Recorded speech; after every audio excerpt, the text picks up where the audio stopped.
दादांचा जन्म 6 फेब्रुवारी 1921 साली पौष अमावास्या या तिथीला सातारा येथे दत्तपंथीय घराण्यामध्ये झाला.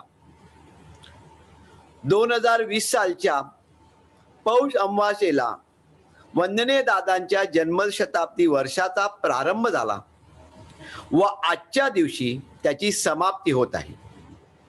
वंदनीय दादांचे सर्वात पहिले गुरु हे श्री तेली महाराज होते. दादांची व त्यांची भेट साताऱ्याला झाली होती. तेली महाराजांविषयी वंदनीय दादा म्हणतात, जीवनारंभी मी श्री तेली महाराजांना माझे गुरु असे मानले होते, तरी त्यांना गुरु असे म्हणता येणार नाही असे मला त्यावेळी वाटे.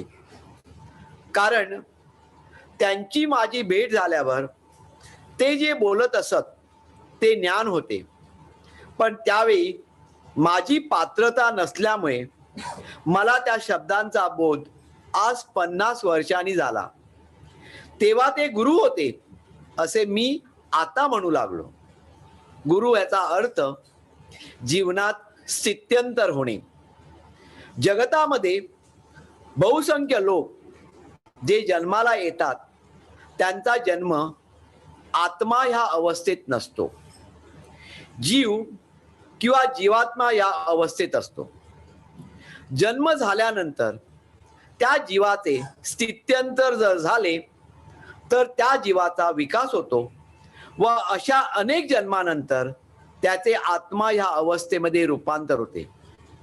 असा हा अधोरेखित नियम आहे.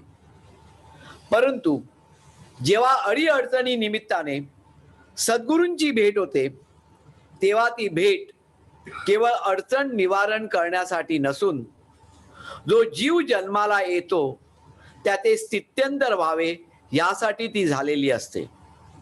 या निमित्त कार्यकेंद्रावर जो प्रसाद किंवा आशीर्वाद दिला जातो तो केवळ आपली अडचण निवारण करण्यासाठी दिला जात नसतो, तर आपल्या जीवनात स्थित्यंतर व्हावे म्हणून दिला जात असतो.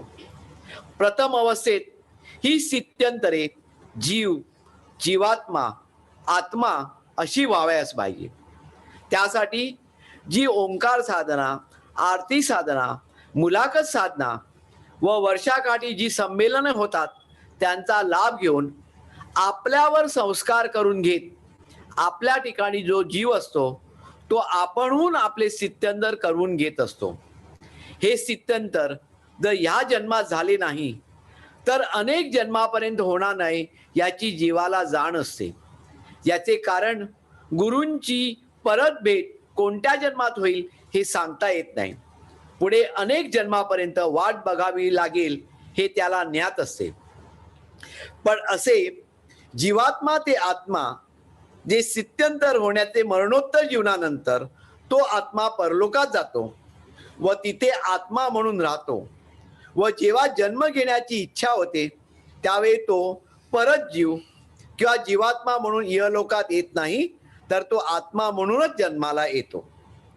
अशा आत्म्याला निश्चित कार्यकारण असते. या उलट जो जीव म्हणून इहलोकात येतो व परलोकात जीव म्हणून जातो तो जरी जन्माला आला तरी त्याच्या जीवनामध्ये सुख, शांती, समाधान, विद्या, संपत्ती, संतती इत्यादी प्राप्त करण्यासाठी त्याला अधिक कष्ट पडतात. असे होऊ नये म्हणून या जन्मात जेव्हा गुरुभेट होते त्यावेळी आपल्याला काय प्राप्त झाले हा विचार न करता गुरुनी तरतूद नसताना आपल्याला काय प्राप्त करून दिले आहे याचा विचार करणे महत्वाचे असते. आज श्री सद्गुरूंनी आम्हा भक्तांना प्रज्ञा अवस्थेचा लाभ करून दिला आहे. ही अवस्था साधकाला अनेक जन्म घेऊन सुद्धा प्राप्त होत नाही, इतकी ती दुर्लभ आहे. त्याचे कारण साधकाने प्रथमतः आपली पंचमाभूत तत्वे, पंचतन्मात्रे, पंचप्राण कोश, बुद्धी, मन, चित्त व अहंकार यांचा विकास केल्यावर जेव्हा कुंडलिनी जागृत होते त्यावेळी प्रज्ञा या अवस्थेला आरंभ होतो. परंतु प्राप्त झालेली ही अवस्था सांभाळण्यास अतिशय कठीण असते. याचे कारण आपल्या समोर जे जग दिसते त्याचा लोभ आपल्याला त्यावेळी होत असतो. वंदनीय दादा म्हणतात, आपण भक्तांना जी ओंकार साधना सूचित केली आहे तिच्यामध्ये केवळ ईश्वर प्राप्ती एवढाच विषय नाही. हे विश्व आपण निर्माण केले नसून ते ईश्वराने निर्माण केले आहे. त्याचा अंश म्हणून आपण जन्माला आलो आहोत. त्याप्रमाणेच अनेक जीव जन्माला आले आहेत. तेव्हा केवळ एखाद्या साधनेमुळे आपल्याला ईश्वर प्राप्ती व्हावी यापेक्षा तसा ईश्वर इतरांना कसा प्राप्त करून देता येईल या उद्दिष्टाने साधना केली तर ती अधिक फलदायी होईल. साधकाला देवाची भाषा समजली पाहिजे.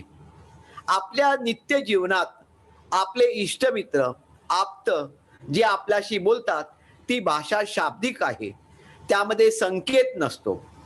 पण ईश्वराच्या भाषेमध्ये निश्चित असा संकेत असतो व तो समजण्यासाठी आपली साधना 100% व्हावयास पाहिजे. सूचित केलेल्या 12 अंगांनी साधना केली असता आपले शरीर हे मध्यस्थ म्हणजे मीडियम बनते. त्यामुळे लहरींच्या रूपाने ईश्वराचा जो संकेत असतो तो आपल्याला समजतो. तेव्हाच देव आपल्याशी बोलतो असे म्हणता येईल. देव हा दृश्य नाही व अदृश्यही नाही, पण तो गोविंद म्हणजे नाद आहे. सोप्यात सोपी व सर्व मानवाला झेपणारी व पेलणारी अशी सिद्धांत पद्धती हे वंदनीय दादांच्या गुरुमार्गाचे एक प्रमुख वैशिष्ट्य आहे. त्यांनी सिद्ध केलेली निराकरण पद्धती, विमोचने व दीक्षा हे एकमेव व अद्वितीय आहे. जीवात्मा म्हणून जन्माला आलेल्या जीवाचे स्थित्यंतर होत परमात्मा अवस्थेपर्यंत पोहोचण्याचे सामर्थ्य या गुरुमार्गात आहे. मागच्या वर्षी कोविड विषाणूच्या प्रादुर्भावामुळे आपल्याला वंदनीय दादांचे जन्मशताब्दी वर्ष पूर्णतः साजरे करता आले नाही, पण ती ईश्वराचीच इच्छा होती. त्यामुळे गत वर्षभरातील प्राप्त झालेले ज्ञान व अनुभवाच्या आधारे आगामी जन्मशताब्दी पूर्तता वर्ष तसेच भवितव्यातील प्रत्येक वर्षात आपले कर्तव्य दृढतेने करण्याचा निर्धार आज आपण करूया. आपल्या जीवनात परमपूज्य बाबांच्या शतकोत्तर पुण्यतिथी प्रमाणेच वंदनीय दादांची शतकोत्तर जयंती साजरे करण्याचे परमभाग्य आज आपल्याला लाभले आहे. हीच आपल्या ह्या जीवनाची सार्थकता. शुभम भवतु. सच्चिदानंद सद्गुरु साईनाथ महाराज की जय. श्री गुरुदेव दत्त सदानंदाचा एकोट. सच्चिदानंद सद्गुरु श्री पंत महाराज की जय. श्री गुरुदेव दत्त श्री सद्गुरुनाथ दादा महाराज की जय. श्री गुरुदेव दत्त. काही महत्वाच्या सूचना. या निवेदनाचं वाचन आता आपण केलं तर जात असताना कृपया प्रत्येक कुटुंबात एक याप्रमाणे प्रत घेऊन जायची.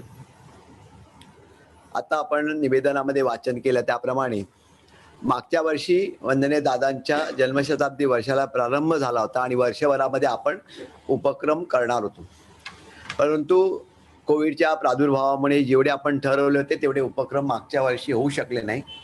तरी आपल्या सगळ्यांच्या सहकार्याने आणि दादर कार्यकेंद्रावरील सर्व सेवकांच्या सहकार्यामुळे आपण निश्चितपणे काही उपक्रम करू शकलो. त्याच्यापैकी प्रामुख्याने म्हणजे वाडिया हॉस्पिटलमध्ये जे मुलं ॲडमिटेड असतात त्यांचे आईवडील असतात, त्या आईवडिलांसाठी वंदनीय श्री सद्गुरुनाथ दादांचा प्रसाद दररोज जात होता. जवळजवळ 150 लोकांसाठी दररोज हा प्रसाद जात होता. सप्टेंबर ऑक्टोबरपर्यंत प्रत्येक दिवशी एकही दिवस बुडला नाही. आणि त्याच्यानंतरच्या आता या 4-5 महिन्यामध्ये जवळजवळ 100 लोकांपर्यंत हा प्रसाद जात होता. त्याचप्रमाणे KM हॉस्पिटलमध्ये ज्या नर्सेस काम करत होत्या आपल्या सगळ्यांसाठी, त्यांच्यासाठी जे किट लागत होते त्या किट आपण पाठवले ते वंदनीय सद्गुरू दादांच्या आशीर्वादाने. त्याचप्रमाणे आपल्याकडे जे गॅसचे सिलेंडर्स आपल्याला पुरवतात, जे रस्त्यावरून जात असतात त्यांनी सुद्धा ही सेवा त्या काळामध्ये केली होती. तर पावसाळ्यामध्ये त्यांच्यासाठी जवळजवळ 100 अशा लोकांसाठी आपल्याकडनं चांगल्या प्रकारचे, आता उत्तम प्रकारचे रेनकोट्स आपण त्यांच्यासाठी दिले होते. वसई इथे त्यावेळेला साधारणपणे 650 लोकांपर्यंत अन्नदान वाटप, म्हणजे प्रत्येक कुटुंबाला साधारण 12 ते 13 किलोपर्यंत असं अन्नदान वाटप सुद्धा आपल्या कार्यकेंद्रातर्फे झालं. कार्यकेंद्रावरती सुद्धा आपण त्यावेळेला एका उत्सवाच्या निमित्ताने आपण रक्तदान शिबिर आयोजित केलं होतं. त्याला सुद्धा चांगला प्रतिसाद मिळाला होता. लातूर येथे एक जी संस्था आहे ती HIV पॉझिटिव्ह बाधित मुलांसाठी कार्य करते. तर त्या संस्थेसाठी एका महिन्याचा संपूर्ण जो अन्नदानाचा खर्च होता, तो अन्नदानाचा खर्च सुद्धा आपल्या सगळ्यांच्या सहकार्याने झाला आहे. तर असे अनेक उपक्रम आपण करण्याचा प्रयत्न केला. त्याचप्रमाणे एक संस्था आहे, ती संस्था वेदाचा प्रचार करते. तर त्यांनी एक रथ, म्हणजे त्यांनी एक गाडी विकत घेतली, त्याच्यामध्ये सुद्धा आपला एक थोडासा हातभार त्याला लागलाय. त्याच्यानंतर बऱ्याच आपल्याला सगळ्यांना माहिती आहे की मोठं वादळ ज्या वेळेला आलं होतं त्यावेळेला खूप नाशाडी झाली होती. तर अनेक शाळांची पत्रे सगळ्याच गोष्टी निघून गेल्या होत्या. तशा 2-3 शाळांच्या बाबतीत पुनर्वसन करणं हे सुद्धा आपण आपल्या कार्यकेंद्रातर्फे केलंय. तर थोडे उपक्रम आपले झालेत. अजून आता आपण ठरवलंय की हे वर्ष सुद्धा आपण या उपक्रमांचा आपण सगळ्यांच्या सहकार्याने असेच उपक्रम आपल्याला यावर्षी देखील करायचे. आज उत्सव असल्यामुळे कृपया कोणी अन्नदानाची पाकिटं ठेवू नका आणि दर्शन घेतल्यानंतर मागे प्रसाद घेऊन त्याच्यानंतर निरोप घ्या.